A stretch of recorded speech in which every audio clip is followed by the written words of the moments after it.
Welcome back, everybody. It's another great episode of The Rundown. I appreciate you guys being here. I'm Sunny Galt. I'm a messenger with United Network News. We are the news division of United Network, and we are part of CARE, the Center for Amity and Restoration of Earth.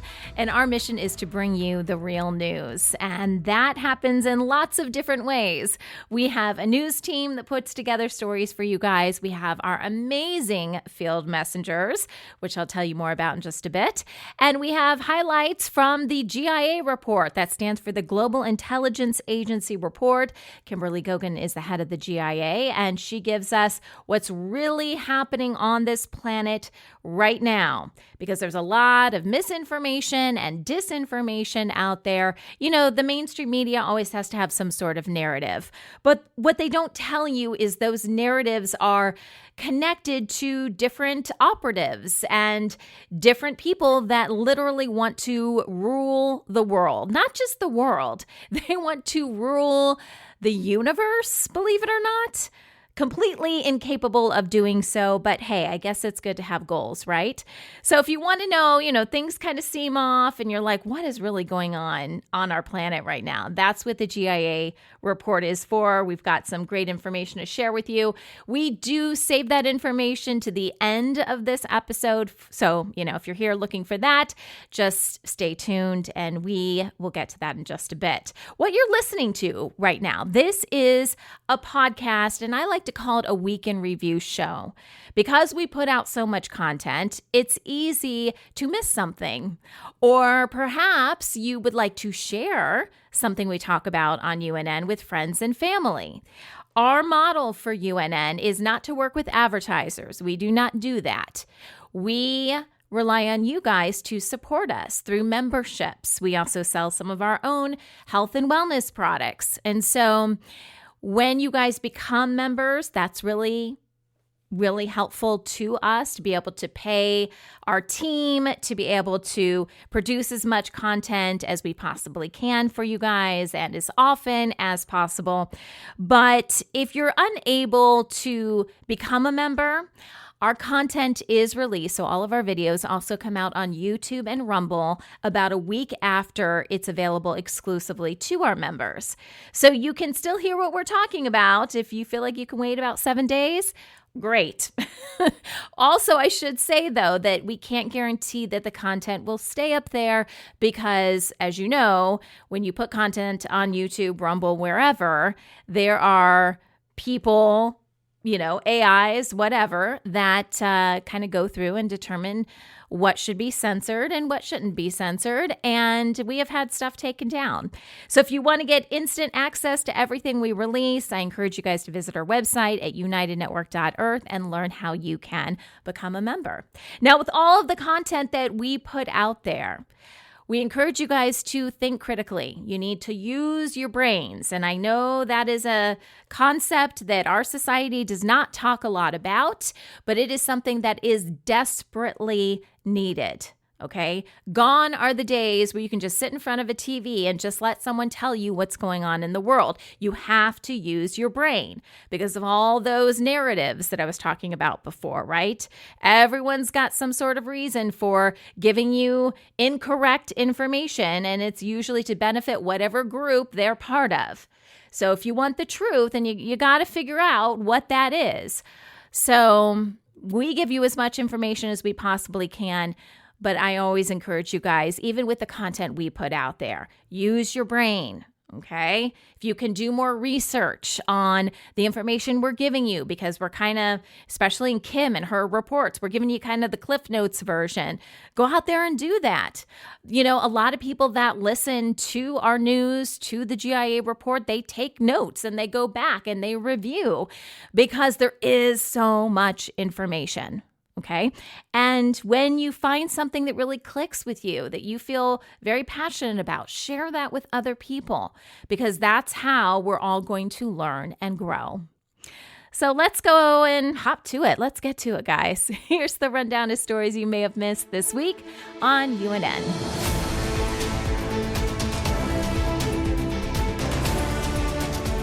So we always kick off things with our incredible field messengers, and let me just brag on them a little bit, because this is one of the things that makes UNN so special. It's you guys. It's you guys saying, like I was talking about earlier, you're not just going to be a passive watcher of news anymore. We want to hear what's going on in your communities. If we all start sharing what's going on, all of those narratives that they're throwing at us, oh, this is really happening in this country. Is it? Is it?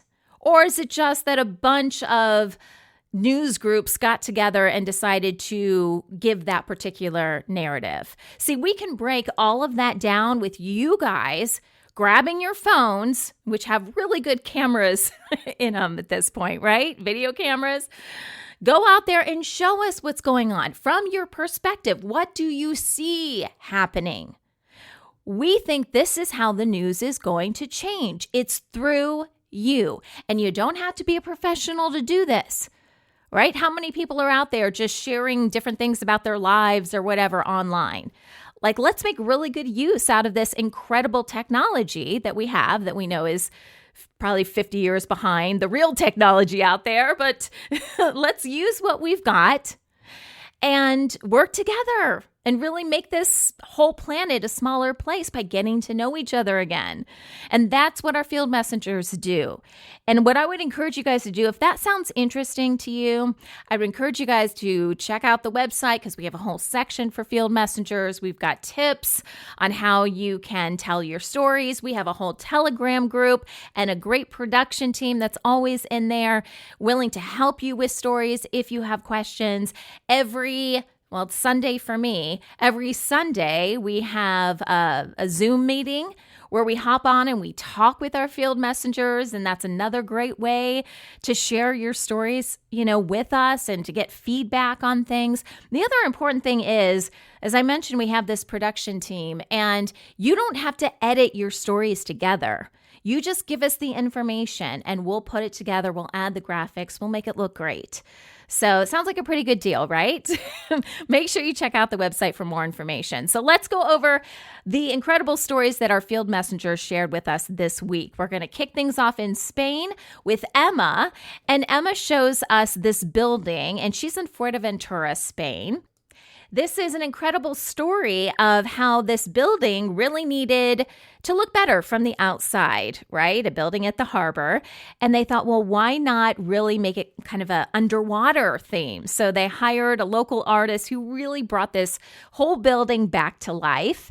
And he created this stunning underwater themed mural.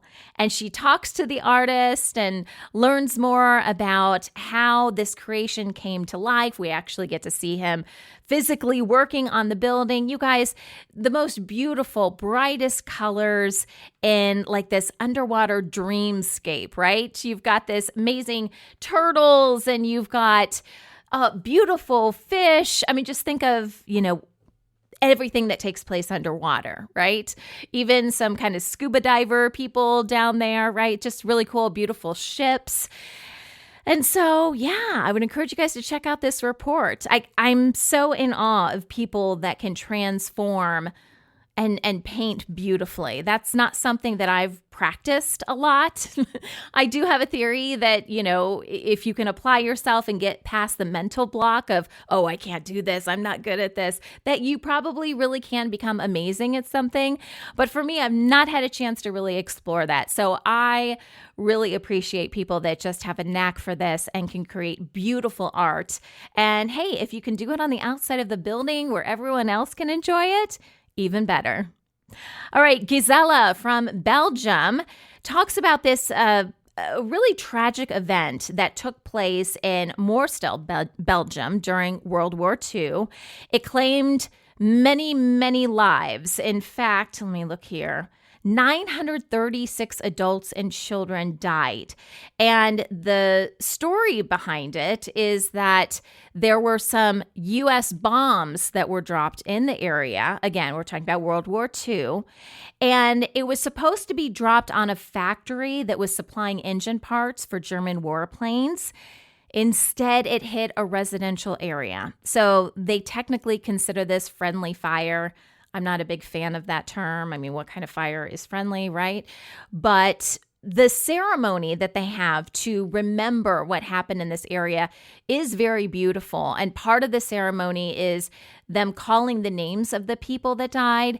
And then there are physical people that represent those people that walk out, and they're carrying like these white umbrellas. And it's just, it's a very solemn ceremony, obviously, to remember the people that passed away that day. All right, Lawrence from New Mexico, he has another update for us from the Tesla Technology Conference that was going on in Albuquerque, I believe. It was the 2025 Tesla Technology Conference. And in this segment, he talks with a guy, his name is Philip Wilson, about the health benefits of infrared sauna. Now, I have not been in an infrared sauna, but my version of that is doing my own red light therapy, and I do that daily. That is it has made a huge difference in my life. And some of the things that they were talking about of the benefits of the infrared sauna is what I experience with red light. And this is just one type of technology, guys. It can reduce pain, stress, toxins in your body. It can revitalize your mitochondria. It's just incredible. One of the things I'm really looking forward to, as I'm sure all of you guys are too, is this next phase of our planet where this kind of technology comes out, and it makes a tremendous difference in people's lives. And people start thinking differently. Oh, well, maybe I don't have to go to the hospital for that. Maybe there's something more simple I can do. Maybe there's something I can change in my diet. There's so many ways to heal our bodies, even through sound, just incredible ways. I've interviewed so many people that have all these ideas and things that they've personally experienced, and now this is starting to come out, which is very exciting. All right, Sephora Imana from Canada. She is reporting on a Canadian man.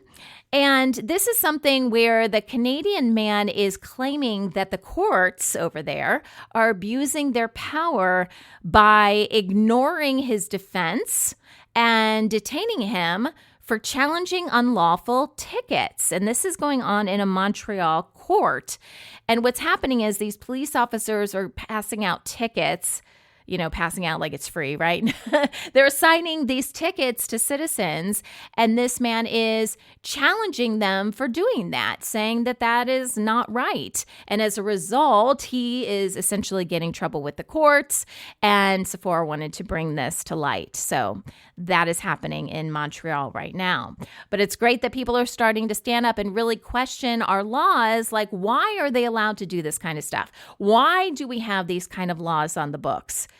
How did that even come about, right? Are people, being unlawfully ticketed, unlawfully detained? We know the court system is 100% corrupt. We have to start looking at this with more of a critical eye. All right, Carolyn from Florida talks about mental health and how there is this new location, a new opening for this mental health facility. It is part of NAMI, I believe it's how it's pronounced, the National Alliance on Mental Health. And she takes us through this building. I'm not sure if they own the building or renting it out, but they're new to the building. They are considered a nonprofit, and they offer a lot of vital programs and education as well as community support for people in that area that are facing mental health challenges. And, it's just a beautiful reminder that help and hope are always within reach. And we need to, to support those different places that are providing that for our community.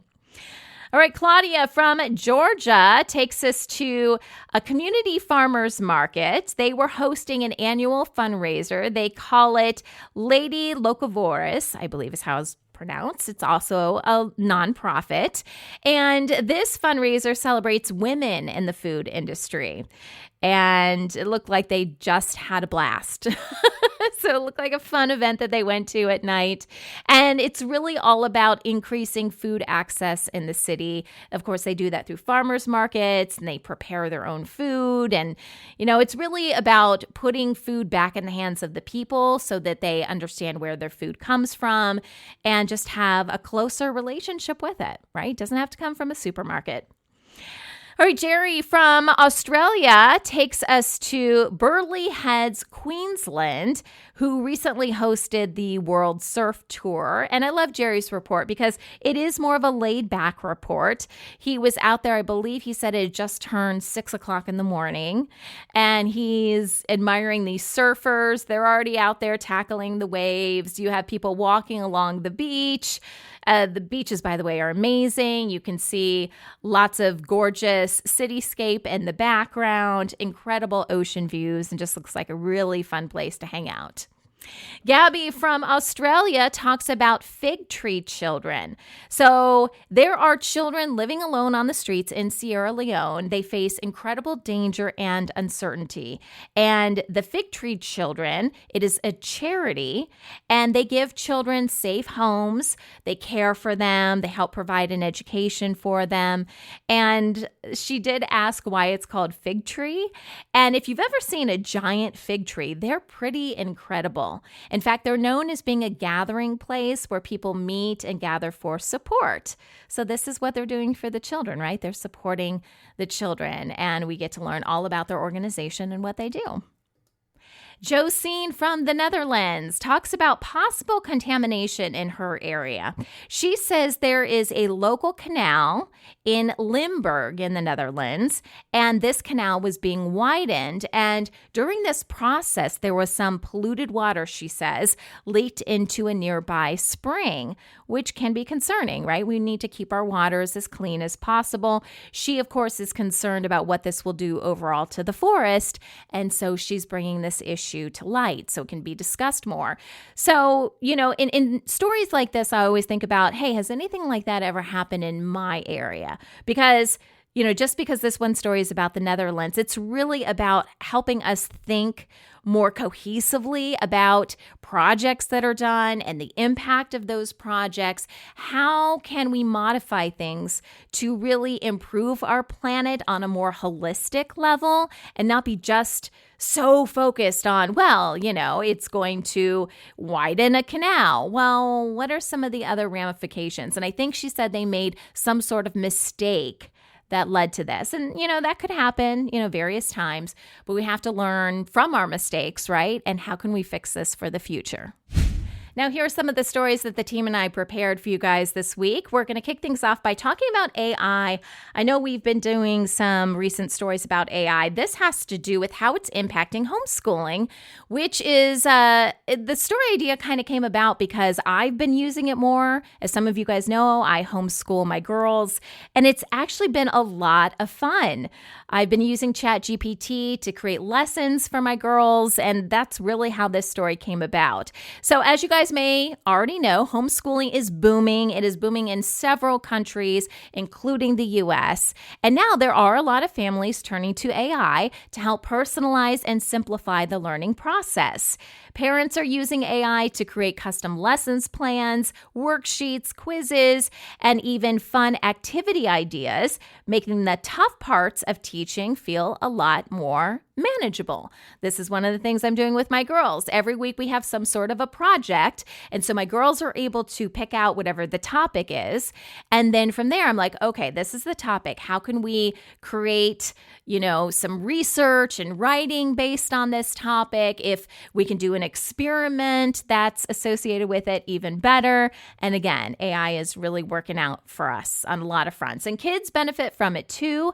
They are using AI as a creative partner and an on-demand tutor that can make schoolwork feel more like play.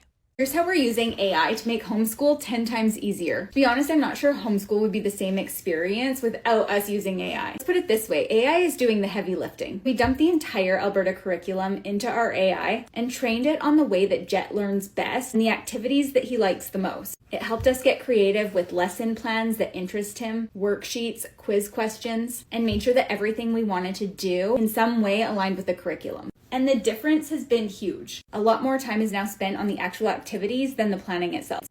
While AI can boost confidence and save time, it's still a tool. It's not a replacement for parents. So oversight and digital responsibility are key. When used thoughtfully alongside real-world learning and parent-child connection, AI can turn homeschooling into an even more engaging, organized, and exciting experience. Indonesia's stunning islands may be surrounded by water, but much of it isn't safe to use. With polluted rivers, mining runoff, and unreliable tap systems creating a nationwide water quality crisis. Rivers have become dumping grounds for household waste and industrial trash, so much so that surveys show most locals consider them heavily polluted. And places like the Citarum River are infamous worldwide. Indonesia is the second largest contributor to marine plastic pollution globally. Rivers like the Citarum are so polluted with plastic and industrial waste that they resemble garbage dumps. Only 2% of urban areas have proper sewer systems, leading to widespread contamination of water bodies. In Jakarta, canals are often filled with a mix of sewage, garbage, and industrial effluents, posing severe health risks. Meanwhile, booming nickel mining has turned waterways on islands into this reddish-brown color, sparking tension amongst local communities and highlighting weak environmental enforcement. All of this leaves millions without dependable, clean drinking water, as aging infrastructure and contamination make even treated water risky. While volunteers and grassroots groups are working hard to clean up, the scale of pollution shows that Indonesia needs stronger policies, better waste management, and tougher protections to ensure safe water for its people. Across history, calendars have been far more than timekeeping tools. They've reflected what different cultures valued, from farming seasons to spiritual cycles. Archaeological sites like Göbekli Tepe and ancient Scotland hint at early lunar or lunisolar tracking long before today's Gregorian calendar took shape.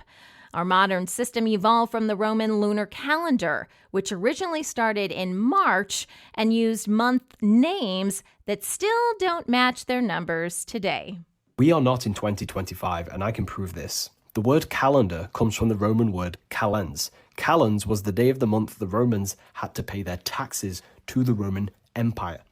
So the calendar we use today was created to make us a slave so that we can become a part of a slave system. The calendar that we use today is called the Gregorian calendar. The Gregorian calendar is a copyrighted false timeline. It's a man-made, therefore it's copyrighted.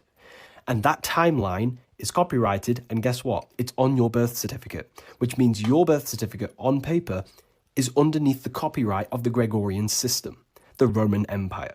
We used to have a lunar calendar, lunar cycle.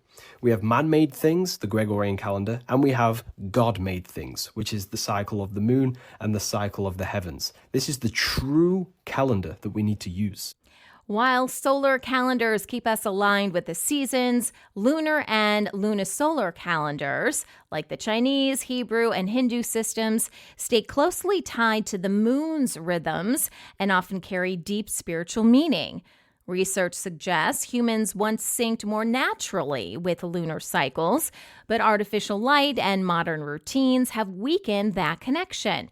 And throughout history, controlling the calendar has meant controlling people's time, their rituals, and rhythms, making calendars not just practical tools, but powerful cultural and political forces.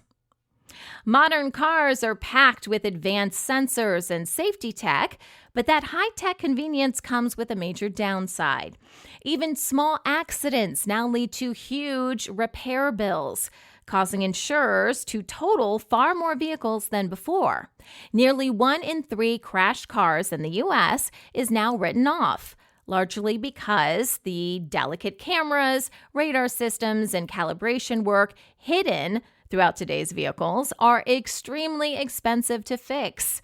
Electric vehicles push those costs even higher, with repairs averaging thousands more than regular old gas cars. How does the insurance company determine that your car is a total loss if it's been significantly damaged? Most companies have a threshold of 70 to 75% to damage to value of the vehicle. This means that if the damage of the vehicle is over 70% of what the car is worth, they will determine it's a total loss and pay you out of what the actual cash value of the vehicle is at the time of loss. To use simple math, if the vehicle is worth $10,000 and there's over $7,000 damage to the vehicle, they will then pay you for what the actual cash value is. As a result, insurance premiums are climbing and drivers are feeling the financial impact. While tech-filled vehicles promise safety and innovation, buyers have to weigh those benefits against rising repair costs, higher insurance rates, and a growing risk that even a minor fender bender could mean the end of your car.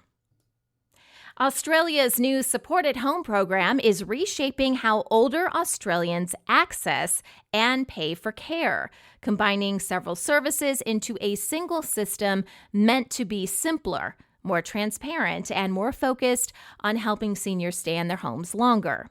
While the government says the reforms will cut wait times and give people more control over personalized support, many people worry they'll actually end up paying more, especially for everyday non-clinical help like showering, cooking, and medication assistance. Because funding is now tied to individual assessments and financial means, some older Australians fear reduced access or higher out-of-pocket costs, particularly those living on fixed incomes. Apart from our pensions, the government doesn't do anything more than that. So if we need to have some help in the home, I feel we're entitled to it. I think I've contributed a hell of a lot in taxes and that over the years, so I think it's a bit unfair. I'm not against not paying anything towards them, but I guess some of the figures that I've heard sounds really extreme. So whatever savings you might have is not going to last very long. Although safeguards and hardship assistance exists, advocates argue that basic personal care shouldn't come with extra charges, warning that the reforms could unintentionally make essential support less affordable for the people who need it the most. Across Europe, farmers are experimenting with unconventional crops, once thought impossible to grow in cooler climates, using innovation and technology to make agriculture more resilient and sustainable. In the UK, researchers are growing short-season rice on naturally wet peatlands, turning flood-prone areas into productive farmland through something called polluticulture. Meanwhile, in Iceland, geothermal heated greenhouses allow bananas, tomatoes, cucumbers, and even coffee to thrive without using fossil fuels, demonstrating how renewable energy can expand local food production in extreme conditions. So if bananas love warm, sort of humid conditions, how is it that you're recreating that here in Iceland? We have geothermal energy that comes straight from the ground. So this is heat from the ground? It's heat from the ground, yeah. And it goes into these really, really warm pipes. Okay. And then we build the greenhouse. Yeah. Put the pipes into the greenhouse to keep it warm and nice. Yeah. And then we can grow bananas. So this is a banana radiator? Kind of. Yeah, you could say that. Yeah. Elsewhere, drought and heat-tolerant crops like teff, millet, cowpeas, and sorghum are being trialed across Italy, Spain, France, and Germany, while Northern Europe explores sweet potatoes and chickpeas as warmer temperatures lengthen growing seasons. Now, these experiments show that Europe's farmlands can adapt creatively to climate challenges, paving the way for more diverse, sustainable, and innovative agriculture in the future. Ratuna in Eskilstuna, Sweden, is a pioneering reuse mall, an entire mall where pre-owned furniture, clothes, toys, and electronics get a second life just steps from the city's recycling center. Opened in 2015 with the city's backing, the mall integrates drop-off, repair, and resale in one seamless system, making circular consumption easy, profitable, and visible. By reducing startup risks for shop owners and offering access to donated materials, Retuna not only diverts waste from landfills, but it also creates jobs, educates the community, and showcases sustainable retail practices. Our message is that as a municipality, we have to make it easy for people to do the right choices, to live a sustainable life, to do sustainable choices, because we have the responsibility to take care of the garbage. We want less garbage. Beyond sales, its on-site design and education programs teach upcycling, product longevity, and circular entrepreneurship, turning the mall into a global model for how reuse can be practical, financially viable, and culturally transformative. Germany's pension system, once a reliable safety net, is under growing strain as the population ages. Birth rates remain low, and fewer workers support more retirees. Built on a pay-as-you-go model where current workers fund current retirees, the system now has just 2 workers per retiree compared to 6, which is what they had in the 1960s, making sustainability a major challenge. Many retirees already struggle financially, with more than half receiving less than 1,200 euros a month, and women disproportionately affected due to career gaps or low-paid work. Germany says it's running out of money. No, really. That's the stark warning from Chancellor Friedrich Merz. He says Europe's biggest economy can no longer afford its generous welfare state. Germany's social spending has hit a record high, 31.2% of GDP. That's among the highest in the world. And after 3 years of barely any growth, Merz said that the only way that the welfare system can survive if the economy rebounds. His own Labour minister called that claim bullshit. But here's the real crisis. Germany is getting old, fast. More than 16 million baby boomers will retire by 2036. Only 12 million younger workers are coming in to replace them. That math doesn't add up. Pensions are already Germany's biggest welfare expense, and this demographic shift could break it. To ease pressure, the government plans reforms allowing retirees to earn up to 2,000 euros per month tax-free while working past retirement age, though the program currently excludes self-employed, civil servants, and mini-jobbers. And key details about this program also remain uncertain. These measures aim to keep pensions afloat, but Germany still faces a difficult balancing act between supporting retirees and maintaining system solvency. Artificial intelligence. See, you guys, another AI story. They're coming out of the woodwork. Well, AI is increasingly entering the spiritual sphere, offering tools like chatbots, apps, and avatars that can generate prayers, sermons, and guidance, making faith more accessible in a digitally driven world. Religious guidance from AI is an idea that many have already experimented with. This US congregation even had ChatGPT write an entire church service for them. And remember that even in a world of AI, the eternal truth of God's love shines bright. But is this just a gimmick, or is it the future? Truth is, for many, smartphones can be a great help in times of need, offering personal guidance. Religious scholar Inken Pohl from Heidelberg University takes the intersection of faith, spirituality and technology very seriously. We have this huge field of spiritualities and mindfulness and the strive for immortality and self-optimization, which I would also call religious. And in this field, AI is playing a huge role. Projects like India's Gita GPT, kind of like our Chat GPT, and Switzerland's AI Jesus illustrate how technology can stimulate divine wisdom and sacred interaction. But these systems are prone to errors and raise questions about authenticity, depth, and the nature of real spiritual connection. While AI can imitate rituals and provide comfort, it cannot experience compassion, grace, or personal transformation. And the booming spiritual wellness industry, pulling in billions, with a B, billions, through apps and virtual rituals, risks turning faith into a commercial product. Ultimately, AI may enhance convenience, but genuine spirituality remains human, imperfect, and deeply personal, challenging believers to balance technology with authentic, lived experience.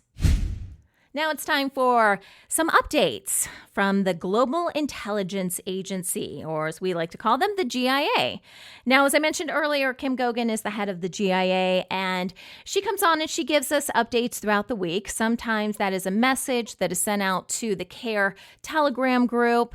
Sometimes these are special videos that she releases for us, and we got some really good things to report on this week. So let's go ahead and get to it. So here in the U.S., we have wrapped up, as you guys know, because we've been talking about it, a government shutdown. In fact, it was the longest government shutdown. And I even said, I don't think the government's coming back. We have talked a lot about the fact that all governments around the world are broke. And that has not changed. They are still broker than broke. What they don't have, a lot of these people literally don't have a soul. We've talked about that too. Humans are different than Homo sapiens. And our so-called deep state, many, I would probably say most of those people are humans. They literally do not have an organic soul from, let's just say, God, source, creator of the universe, whatever your term is for that. They do not have an authentic soul. Those are humans. It's actually an acronym. I can't remember what it stands for. It's something crazy. You, if you have a natural soul like me, you are a Homo sapien, and we are very different than those other people. It's why we pull our hair out trying to figure out why can't they learn from their mistakes, and why do they still think that they can compete against God? It is the most ridiculous thing I've ever seen in my life, but they're like the Energizer battery. They keep going and going and going until they walk off a cliff. It makes zero sense. But it actually does make sense, because if you didn't have a soul and you can't connect directly with God, then maybe you would just keep going if an AI is just feeding crap to your brain, because literally that's what we're dealing with here. Okay, so why did the U.S. government open? If they have no money, wouldn't it have been better for them to just, not have to pay these people? There were talks of all these layoffs and things that were going to happen. Well, they are very resourceful. Let's put it this way. They do things that the rest of us wouldn't even think of doing. They have zero shame. And, you've been seeing in the news a lot of the stuff about Epstein. And there's a lot of promises being made. First of all, don't get your hopes up that anything worthy is going to be in those files, because the elite protect the elite. And we have even further proof of that this week, because the reason the government was able to reopen is because the U.S. government is blackmailing key families in the Middle East, because those families still have some money. And those families, along with pretty much every other really important, powerful person in the world, are in the Epstein files. If you had the unredacted conversations with Epstein and these people, they were doing really horrible stuff, whether it was Epstein's apartment in New York, whether it was his island. They were doing horrible things to young children. And beyond that, they were doing satanic rituals and a lot of nasty stuff that the bulk of people that just listen to mainstream media have no idea even exists in our culture today. But it does. And our governments are completely complicit in the whole thing. So, to drag on this collapse of the government, and of course in the deep state's eye, to give them more time to figure out how they can take back control of the financial system, they are blackmailing Saudi Arabian families. Now you know the real reason why Mohammed bin Salman, who is guilty of countless atrocities, visited the White House this week. It's always what's really behind those headlines, right? Well, here's Kim to tell us more about how they are using this as leverage, but the government's still broke, guys. They're trying to extend this as long as they can. They keep thinking that on some sort of new moon or some alignment of the stars out there, they're going to get money, they're going to get access to the financial system. And in their defense, that did work in the past. but we are not living in the past anymore. So many things have changed. The deep state refuses to believe that things have changed, and they're kind of stuck. But again, when an AI is running your brain, what do you expect? So the U.S. government did finally reopen last week. Looks like they are reopened officially until January 30th, or until they can figure something else out. The way that they did that is they are using the Epstein files. And we've talked about this before, that the Epstein files are, they've been out there all over the government for a long time.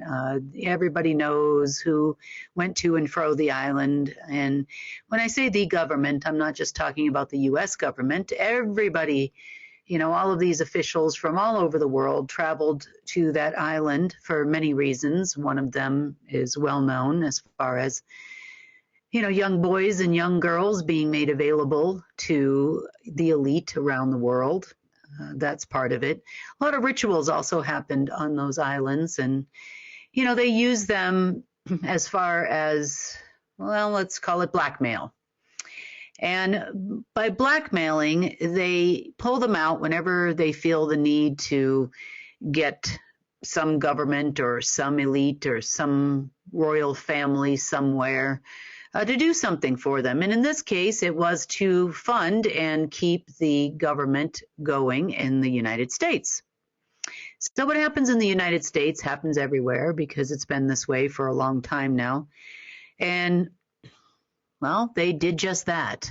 They approached a lot of folks around the world, oil tycoons and whatnot from the Middle East, and used these files to blackmail them into funding the U.S. government, which they did get quite a bit of money from these folks. And now everything is back underneath the, let's just say, they're in the non-exposure category at this point. But it worked out so well for them that they are continuing to threaten the exposure of the files. They're talking about it on Twitter, behind the scenes in the U.S. government. They're talking about the Epstein files and that it's being done by the alliance to expose the pedophiles. And, they're also talking about exposure of human trafficking in Venezuela for that very same reason. They're losing control of their people that they have in varying countries around the world, and they're trying to manipulate these people using these files. So are they all of a sudden trying to do something good for children around the world or young men and women? No, absolutely not. This has got nothing to do with that. It's got nothing to do with public disclosure or trying to tell you that they're taking out the bad people. That's what they'll tell you in the alt media, but it's all baloney. It's all for blackmail, 100%, to get what they need and what they want. Not only to keep the government running, but also to fund black ops and other things they're trying to do. Now, this isn't going to hold up for very long, and quite frankly, from my standpoint, there's a lot of information in the files, but is it going to make the world a better place with what they're doing? Absolutely not. Is it going to stop human trafficking? No, not in any way, shape, or form. Why? Because the same people that are promoting these files are also the people that profited from human trafficking for centuries. So I don't really see that being a positive in any way. And I know many people are interested in that. And I'm not saying that exposure wouldn't do anything, but it's certainly not going to stop it, because it's the same people who actually run those trafficking rings. So if you've been listening to us, whether it's UNN or following the GIA reports for a while, you know that the main thing that Kim and her team have been focused on is breaking down these systems that most of us never knew even existed, how our whole world is structured. Now, part of that structure, we talked about kingdoms in the past, but part of this structure is empires. Empires exist above kingdoms. See, this is stuff they don't teach you in school because they don't want you to break down their system. So they leave us in the dark about how our whole world is structured, okay? And even beyond our world, we're talking about things that impact not just Earth, but the whole multiverse, right? So the universe and all the various dimensions, we call that the multiverse. And these empires impact all of it. So what in the heck is an empire? And the reason it's really important to understand this now is because these empires are being broken down. And the deep state, the very, very, very top of the deep state, knows what's happening here. And they know when those empires break down because that's kind of the top. As far as we know, that is the top. So if those empires break down, the deep state can't get that back. And then there is nothing left for them to control. And that is what we are trying to break apart. We do not want them to have any control over us, over our souls. We believe we are sovereign beings. We want to move forward without those types of restrictions. And so we have to break down these systems because, like I said, they just keep going and going and going in the same direction. And very quickly, they are losing complete control over any of these systems they used to have. The world, not just the world, but the entire omniverse, the world, universes, the solar system, the galaxy was divided up into many, many layers of empires. And we've touched on empires a little bit before, but more has come to light, and there's a much greater understanding about these empires than we ever thought before. Empires are used to create AI control systems. They are not used by the deep state. They cannot be created by the deep state. They do not have that power, you see, because they are also part of their own varying empires. The thing they are talking about, at least the empire folk that still, humans that still work within governments around the world, you know, they're pushing a bunch of, let's just say, falsities regarding what's really going on with empires and hiding information from militaries, intelligence agencies, varying governments around the world, and also you. So today we're going to expose all this information because it's important to get this out there as to what is going to happen and what has happened. So let's talk about the structure of empires. We know about kingdoms, we know about the royals of Earth, and just in brief, the royals of Earth are humans. They are known as the dragon families. They are known as the Order of the Black Sun. They are also known as the security personnel of the galaxy. These royals that remain now are people you see on TV sometimes. You know, sometimes they're hidden behind the scenes and they run organizations like the Jesuit Order, the Templars, and other secret quote-unquote societies that we hear about in alternative media and in conspiracy theories around the world. These are or were the royals of the empire. Now, as royals, they don't own the empire.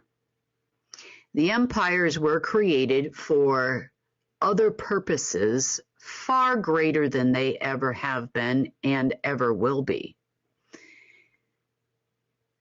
The empires were created to control people like the secret space program, like the royals, and more importantly, things they wanted from Earth, the solar system, and this galaxy. And by they, we're talking about sometimes layered AIs. Some of these emperors that run these empires were also AI-created systems in a simulated omniverse. Ran into one of those just the other night, Monday. So empires, as an example, as in the Empire of Earth.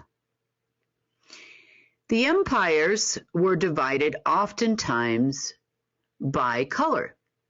So you would have a white empire, you would have a black empire, and you would also have a military and intelligence empire, which oftentimes was red. The Red Empire worked in conjunction with both black and white as the security personnel. The black and white empires, you could say, were also divided by dragon families. So dragon families were both a part of the White Empire and the Black Empire. This also separated things like white magic and black magic, trying to keep the balance between the Black Empire and the White Empires that were much greater than even just Earth. This is also where the term white magic and black magic comes in, because each party was responsible for playing their role. Good cop, bad cop. Same thing with the Red Empire. The Red Empire and those of the secret space programs that are either from here or from the mirrored Earth on the other side, oftentimes both, were the security personnel. They were the army, the empire, but some of them worked for the white side. In alternative media, you call these folks the white hats. In other parts of alternative media, you also have the black hats, and the white hats are fighting the black hats, and they are going to clean up the planet. You'll hear things like the Alliance. The Alliance oftentimes refers to the red, because it's an alliance of military and intelligence personnel which run an entire red empire. Now, as the controllers and creators of these varying empires, let's just say disappear from existence, these crazy humans we know as the deep state, under all the names that we just talked about, are trying to run these empires and have been trying to run these empires for a long time. Hence the reason why the ridiculous red people, let's call them the red hat people, tried to get me to turn over land to the empire. You see, because taking away the empires and the emperors is key in getting rid of all the power of the deep state. Without the respective AIs and their limited access to them, there's nothing left for them to control. They cannot recreate an empire. Now, the only way to recreate an empire is by getting a covenant. This was explained to them. My willingness to give them an empire is absolutely zero. However, we obviously tried to say, look, you need someone that is on the same level as I am, at least where I am at, as far as empires are concerned at this point, to negotiate a new covenant of some sort. That's what I said. I cannot sign a covenant with a government, nor any orange people. They're not even in the fight. It would have to be much, much higher. So the Templars had this wonderful idea that they were going to start this campaign for a covenant. I guess they felt they were on the same level as we were, which is not the case. Somewhere around, 2 o'clock, 1 o'clock in the morning on Sunday night. This craziness continued all day Monday, which is why there was no report on Monday, because by the time it came, came up for some air in this battle of removing any remaining empires and kingdoms, there was nothing left. It had been, I maybe had 2 hours of sleep that night, and There was just no way for me to formulate enough words to put together a report and let you know what was happening. So this battle for these empires has gotten fairly serious as these crazy folk were granted access to varying emperor AIs, and one by one they too disappeared. But it hasn't been entirely comfortable, for all of you. The emperor is an AI system, oftentimes managing and adapting to the ownership of varying planets, solar systems, and galaxies, this one being a main prized possession of the empires. They are far above the Abraxas head, far above Marduk's head, far above all of these other folks that the deep state knows well, and so do you. The deep state is under the impression if they could get Marduk access, they could overthrow us. That's all us Homo sapiens. They're also under the impression if they could get Abraxas access that they could overthrow us. That is absolutely not the case. Even Lucifer access, Lucis trust, all of those things, they could overthrow us. That's absolutely not correct. Especially not now. So, how do empires affect you personally? If you are a citizen of a country, and most of you are a subject of an empire. And by being a subject of an empire, you are part of a kingdom, part of an empire. It's quite a layer cake. If you were to look at your person, you would see yourself with multiple types of particles that make up not only your body, but also your consciousness and your even overlays on your soul. Empires originated from Earth's soul, or its central sun. The great game of Earth, in all video games tied to varying empires, are all about which one can control the central sun of Earth. Bottom line. They've tried to do this in many ways over the years, and this game is way above the deep state's head. They'd like to participate, and they'd like to be a part of it, and some of them may even know the ultimate objective.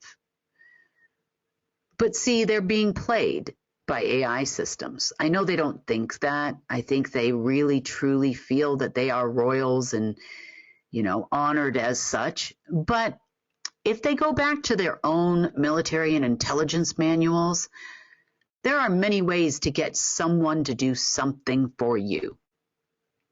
And they must forget those simple tactics that have been used forever. They stroke the ego. They tell people they're special.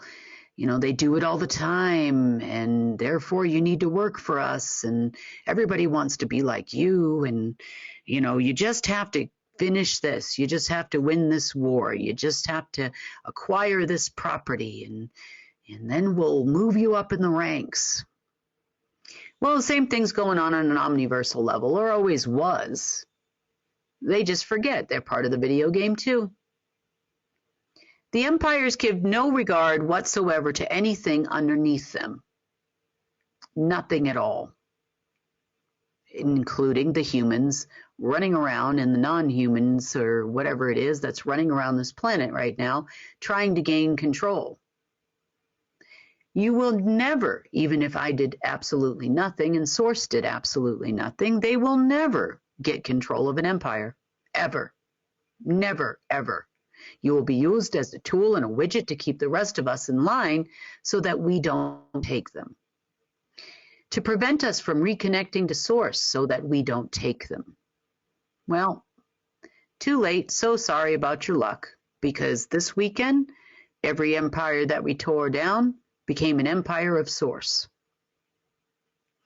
The particles in your person are now wholly of yours, and as further kingdoms and empires break down, they no longer will have influence over your person.